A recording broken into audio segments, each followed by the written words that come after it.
உருட்டு Boss season 10. So அந்த வீடியோவில் நம்ம பிக் பாஸ் காமன் மேன் பற்றியும் பிக் பாஸ் தமிழ் பற்றியும் நடந்த சில ஸ்கேம் பற்றியும் நிறைய விஷயங்கள் வந்து பார்த்திங்கன்னா நம்ம மனசுல இருந்து பேச போகிறோம். ஸோ வீடியோக்குள்ளே போகிறதுக்கு முன்னாடி சேனல் புதுசாக இருந்தீங்கன்னா கண்டிப்பாக சப்ஸ்கிரைப் பண்ணி உங்கள் ஆதரவு கொடுங்க. வீடியோ மறக்காமல் ஒரு லைக்கை போட்டுக்கோங்க. இப்போ நம்ம வீடியோக்குள்ளே கண்டிப்பாக போகலாம். ஸோ பிக் பாஸ் காமன் மேனுக்கான ஒரு கிளிம்ஸ் மாதிரி வந்திருக்கு பார்த்தீங்களா, அதை பற்றி நம்ம டிஸ்கஸ் பண்ண போகிறோம். ஒன்று. ரெண்டாவது வந்து பார்த்தீங்கன்னா 4 பேர் சேர்ந்து இன்டர்வியூ கொடுத்துருக்காங்க. யார்? ஆரி, ராஜு, மாயா மற்றும் ஓவியா. அதில் அந்த ஃப்ரேம் பார்க்குறதுக்கு அல்லுச்சு அப்படிங்கிறது தான். அடுத்து விஜய் டெலிவிஷன்லேருந்து 10 மொமெண்ட்ஸ்ன்னு சொல்லிட்டு ஒன்று போட்டிருக்காங்க பார்த்தீங்களா, பெஸ்ட் மொமெண்ட்ஸ்ன்ட்டு. அதில் ஒன்று மட்டும்தான் சூப்பராக இருக்குது, மிச்சம் 9 வந்து உருட்டு. அதுதான் நான் உருட்டு பாஸ்ன்னு சொன்னேன். சரியா? அடுத்து காமன் மேனு நீங்கள் பார்த்துருப்பீங்க, எப்படி இப்படிலாம் வந்து எடுக்க போகிறாங்க அப்படின்னு சொல்லிட்டு. அதுலேருந்து என்னென்னலாம் வந்து டிரைவ் பண்ணியிருக்காங்க, இப்போ என்ன நடக்குது, யார் யாரெல்லாம் வந்திருக்கா அப்படின்றத பற்றியும் முழுவதுமாக நம்ம பார்க்க போகிறோம். ஸோ இப்போ போகலாமா வீடியோக்குள்ளே? அடுத்து முக்கியமான விஷயம், பார்வதியை 4வது இதில் போட்டிருக்காங்க ரெட் கார்டு மேட்டரை. அதுக்கு நான் வரேன், சேர்ந்து பேசுகிறேன். இப்போ நம்ம வீடியோக்குள்ளே போகலாம். ஓகே. ஸோ ஃபஸ்ட்டு வந்து பார்த்தீங்கன்னா நம்ம காமன் மேனை பற்றி பேசுவோம். காமன் மேன் கண்டஸ்டன்ஸ் பொறுத்த வரைக்கும் எல்லாருமே வந்து பார்த்தீங்கன்னா காமன் மேன்லேருந்து எடுத்துருக்கோம். நாங்கள் லாயர் எடுத்திருக்கோம், அடுத்து வந்து சாதாரண கூலி வேலை பார்க்குறவங்க எடுத்திருக்கோம் அப்படின்ற மாதிரி உருட்டிக்கலாம். ஆனால் உண்மையில் என்ன அப்படின்னு பார்த்தீங்கன்னா, காமன் மேன் அப்படிங்கிறதே ஒரு ஸ்கேம். சரியா? அது வந்து இப்போ அப்ளை பண்ணுற மாதிரி எடுத்து உள்ளே வந்து அவங்கள ஒரு கண் துடைப்புக்காக வந்து எல்லாத்தையும் எடுத்து இறக்கி விட்டாங்க ஒரு குரூப்பை. ஏன்னா வெளியே வந்து சொல்லணும்ல, இப்போ என்னை கூப்பிட்டாங்க ஆனால் நான் செலக்ட் ஆகலை அப்படின்னு சொல்லி அதுக்காக எடுத்துட்டாங்க. இன்னொரு குரூப் எப்பயோ செலக்ட் பண்ணியாச்சு. ஸோ 20 பேர். அது யாருன்னு பார்த்தீங்கன்னா, இந்த அருண் அரவிந்துக்கு சொந்தக்காரங்க. சரியா? அந்த பிரதீப் மில்ராய்க்கு மாமா பசங்க. இந்த மாதிரி எவன்லாம் வந்து அவங்க குடும்பத்தில் இருக்காங்களோ எல்லாத்தையும் வந்து பார்த்தீங்கன்னா உள்ளே கூப்பிட்டு வச்சு இன்ஸ்டாகிராமில் கேடுகட்ட கண்டென்ட் போட்டுருக்கவன், இந்த மாதிரி எவனாவது ஒருத்தனை கூப்பிட்டு அவனுக்கு தெரிஞ்சவனை எவனாவது ரெக்கமெண்டேஷன் உள்ளே கூப்பிட்டு உள்ளே போட்டிருக்காங்க. இதுதான் நடந்திருக்கு. நார்மலாக ப்ராசஸ் பண்ணி ஒரிஜினலாக ஜென்யூனாக நீங்கள் எடுத்துருக்கீங்களான்னு கேட்டிங்கன்னா இல்லை. நீங்கள் செலக்ட் ஆன அந்த 10 பேர், ஒரு ப்ளூ டீமில் 10 பேர், இந்த சைடு ரெட் டீமில் 10 பேர் இருக்காங்கல்ல, நீங்கள் எல்லாத்தையும் நீங்கள் நோட் பண்ணிங்கன்னா உங்களுக்கே தெரியும். நான் சொல்ல வேண்டிய அவசியமே கிடையாது. பக்காவாக கண்டுபிடிச்சிருவீங்க. என்ன அப்படின்னு சொல்லி பார்த்தீங்கன்னா, இவங்க எல்லாருமே ஓரளவுக்கு மூஞ்சி பார்த்த முறையாக தான் இருக்குது அப்படின்ற மாதிரி. ஏன்னா எல்லாருமே இன்ஸ்டாகிராமில் வீடியோ போட்டுட்ருக்கவங்க இந்த மாதிரி சில சொந்தக்காரங்க அப்படிங்கிறது தான். ஸோ இப்படிலாம் வந்து செலக்ட் பண்ணி நீங்கள் போட்டிங்கன்னா அந்த ஷோ விளங்குமா அப்படிங்கிறது நீங்கள் தான் சொல்லணும். இன்னொன்று, அந்த ஷோவில் வந்து பார்த்திங்கன்னா எல்லோரும் உள்ளே வராங்க, என்ட்ரி அந்த பிடிஎஸ் மாதிரி வந்து போட்டிருந்தாங்க. அதில் முக்கியமாக நம்ம பார்க்க வேண்டியது 2 டீமாக போடுறாங்க, ரெட்டு ஒன்று ப்ளூ ஒன்று. அதில் ஒரு மட்டு மாதிரி வந்து போட்டுடுறானுங்க, போட்டு உள்ளே புகுந்து என்னத்தையோ வந்து பேசிகிட்டு இருக்கானுங்க வைங்களேன். ஸோ 2 பேரும் மாற்றி மாற்றி கத்திக்கிட்டு கடைசி ஏதோ பண்ணிகிட்டு இருக்கானுங்க.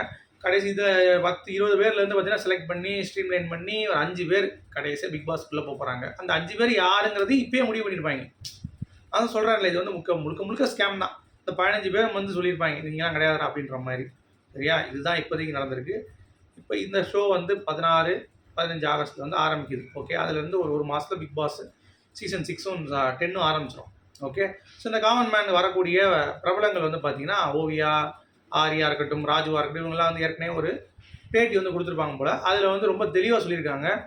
இந்த பேட்டி பொறுத்த வரைக்கும் நாங்கள் உள்ளே இருக்கிறப்ப எப்படிலாம் இருந்தோமோ அந்த மாதிரி நாங்கள் எக்ஸ்பெக்ட் பண்ணுறோம். அண்டர்ஸ்டாண்ட் அந்த ஒரு வெயிட்டேஜ்லாம் நாங்கள் வந்து பார்த்தீங்கன்னா செலக்ட் பண்ண போகிறோம் அப்படின்றத இப்போ ஓப்பனாக வந்து சொல்லியிருக்காங்க. அது மட்டும் இல்லாமல் ஆரி, ஓவியம் அந்த உட்காந்துருக்க அந்த ஃப்ரேம்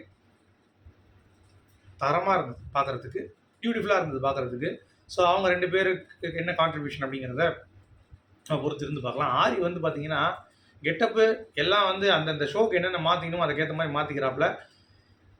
உள்ளே இருக்கும்போது தமிழ் தேசியம் அப்படின்ற மாதிரிலாம் பேசிகிட்டு இருந்தவர், கேக்கு ஆர்கானிக்காக சாப்பிடணுன்னு தான் சொல்லிட்டு இருந்தது. இப்போ வெளியே போய் கார்பரேட் நிகழ்ச்சியில் வந்து சம்முன்னு அதுக்கேற்ற மாதிரி ஒரு டிஷர்ட்டை போட்டு உட்காந்து கூலர்ஸை போட்டு சும்மா கெட்டப்பே மாற்றிட்டப்பா, ஆளு எல்லாம் மாறிட்டியப்பா அப்படின்ற மாதிரி இருந்துச்சு. ராஜு வந்து பார்த்தீங்கன்னா ஒரு படம் இயக்க போகிறாரு.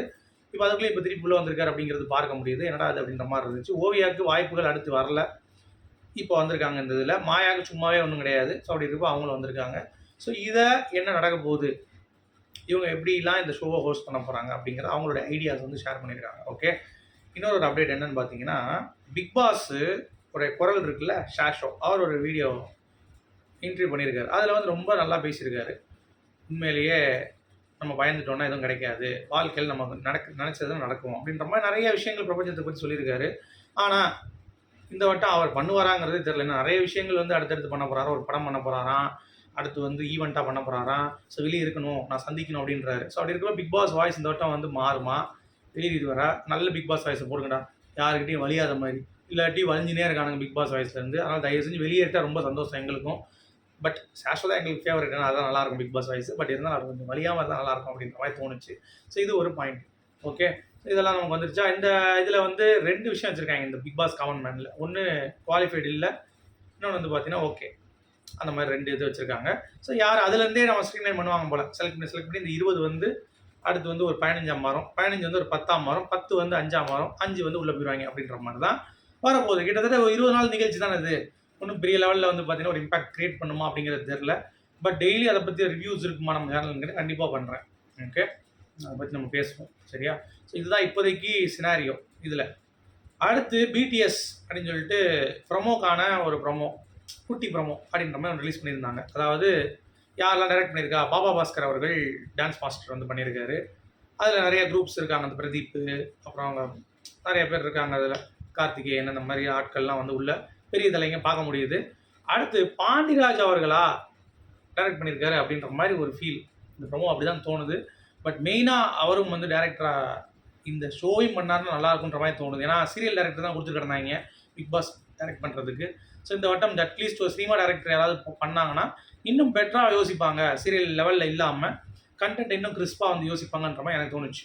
ஸோ அதனால் அது நம்ம வந்து வெயிட் பண்ணி தான் பார்க்கணும் எப்படி வந்து பண்ண போகிறாங்க அப்படின்னு சொல்லிட்டு. இது ஒரு பாயிண்ட்.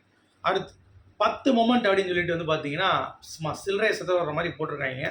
அதில் ஒரே ஒரு மொமெண்ட்டு ஷெட்டப்பா, என்னம்மா செட்டப்பு அப்படின்னு சொல்லி கஞ்சாகர் பேசும் பொழுது ஓவியாவுடைய அந்த ஒரு விஷயம் அது வந்து மிகப்பெரிய ஒரு ட்ரெண்டிங். அது ஒன்று ஓகே. அடுத்து போட்டது எல்லாமே வந்து பார்த்திங்கன்னா சம்மந்தமே இல்லாமல் இருக்குது.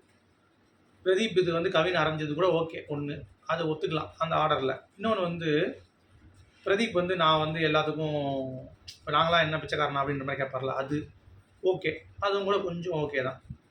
அடுத்து எதுவுமே செட் ஆகலை. இந்த பார்வதி ரெட் கார்டு வாங்கிட்டு போனாங்கல்ல, அதை போட்டு வச்சுருக்காங்க பெஸ்ட் மூமெண்ட். டேய், பார்வதி இல்லைனா நீங்கள் பெஸ்ட்டே இருக்க முடியாதுரா. சீசன் 9ங்கிறது ஒரு டிஆர்பி கூட மண்ணை கவி இருக்கும் சரியா. அதை நீங்கள் போட்டு பெஸ்ட்டுன்னு காட்டுறீங்களா, அப்போ நீங்கள் கர்மாவை இன்னும் கூட சேர்த்துட்டே இருக்கீங்க. அப்போ இந்த சீசன் உங்களுக்கு கேவலமாக கேட்டுக்கிட்டு தான் போகுது. இதை விட கேவலமாக போகிறீங்க அப்படிங்கிறது தெரியுது. ஏன்னா கண்டென்ட் பிச்சைக்காக பார்வதியை திருப்பி கூப்பிட்டு பிச்சை எடுத்தானா பெருமாள், அதை பிடிச்சினா அனுமார் மாதிரி திருப்பி கூப்பிட்டு பிச்சை எடுத்தாங்க. இந்த ஷோக்கு வந்து வாங்கம்மா எங்களுக்கு இருக்கிற அந்த 5 பேர் பார்த்தீங்கன்னா அந்த பீடி வாங்கி அதுக்கடுத்து வரிசை அந்த குட்டி குட்டி பேசலாம் இருப்பாங்கல்ல, அதுக்கு தகுதியே இல்லாத நபர்கள்லாம் வந்து பார்த்தீங்கன்னா வந்திருக்காங்க. ஆனால் தயவு செஞ்சு நீ வாமான்னு சொல்லி கூப்பிட்டு வச்சு நல்ல கண்டென்ட் எடுத்து உருவி, அப்படி இருக்கும்போது உள்ளேருந்து உருவி வெளியே எடுத்து உருவி திருப்பி ஃபைனல் அன்னைக்கு உருவினாங்க பாருங்க. இப்படிப்பட்ட பிச்சைக்காரங்க இப்போ வந்து இந்த இதில் பெஸ்ட் மூமெண்ட் போடுறது அப்படிங்கிறது பண்ணிக்கோ. எவ்வளோ வன்மமா நீ இருப்ப அப்படிங்கிறது. இதில் பெஸ்ட் மூமெண்ட்டில் நிறைய விஷயம் வரவே இல்லை. ஆரி ஆடின கேம் வரல, அசீம் அடிச்சு ஆடினது வரல, முத்துக்குமரன் ஆடினது சுத்தமாக வரல, வின்னர்ஸ்க்கான லெகசியே உள்ள ஒன்றுமே இல்லையாடா. அனிதா அழுததெல்லாம் போட்டு வச்சுருக்காங்க, சௌந்தர்யா அந்த கட்டக்குரலில் பேசுனதெல்லாம் போட்டு வச்சுருக்காங்க உள்ள, சம்மந்தமே எல்லாம் பெஸ்ட் மூமெண்ட் அப்படின்னு சொல்லிட்டு. சரி, அது கூட ஓரளவுக்கு ஏற்றுக்கலான்னு வைங்க. ஏதோ வாய்ஸ் வச்சு நம்ம வந்திருக்கோம், இப்போ நாங்கள் வந்து கொஞ்சம் வேறு லெவலில் வந்திருக்கோம்னு சொல்லி அதை ஒரு இன்ஸ்பிரேஷனாக காட்டலாம். மிச்சம் ஏதாவது ஒன்று சொல்லுங்க பார்ப்போம். வேறு ஏதாவது ஒன்று சொல்லுங்கள் நல்லா இருந்துச்சான்ட்டு. எதுவுமே விளங்கலை. ஸோ இவங்களோட டேஸ்ட்டே அப்படி தான் இருக்குது. அப்படிங்கிறதுனால தான் இந்த பிக் பாஸோடைய ஷோ வந்து கேவலமாக போயிட்டுருக்கு. அட்லீஸ்ட்டு டேரக்டரை மாற்றிருக்காங்களா அப்படிங்கிறதையாச்சும் நம்ம ட்ரை பண்ணலாம். மாற்றினாங்கன்னா நல்லாயிருக்கும். அட்லீஸ்ட் கண்டஸ்டன்ஸ் ஒழுங்காக இருந்தாலும் டேரக்டர் ஒழுங்காக இருந்தாலும் நல்லா இருக்கும்னு நினைக்கிறேன். ஆனால் எது நல்லா இருந்தாலும் ஹோஸ்ட்டு சூர்யா இல்லை சிம்பு வந்திருக்கலாம். போய் உங்களுக்கு விஜய் சேதுபதி தான் கிடைச்சாங்களாடா. கிடைச்சாரா? சிம்புவை போட்டிருக்கலாம்டா அழகா. நாங்களும் வந்து ஜாலியாக என்ஜாய் பண்ணியிருக்கோம், நல்லா துள்ளலாக வந்திருக்கோம்.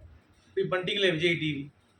மக்களுடைய பல்ஸை நீங்கள் பார்க்காம இந்த ஷோவை நடத்திட்டு இருந்தீங்கன்னா கண்டிப்பாக எந்திரிச்சு வர முடியாது. இது நான் சொல்லி டயர்ட் ஆகிட்டேன். மக்களும் வந்து தெளிவாயிட்டாங்க. உங்களுடைய கருத்துக்கள் வரவேற்கப்படுகிறது. மீண்டும் சொல்கிறேன், அடுத்த சந்திப்போம். அது வரைக்கும் போயிட்டேன்.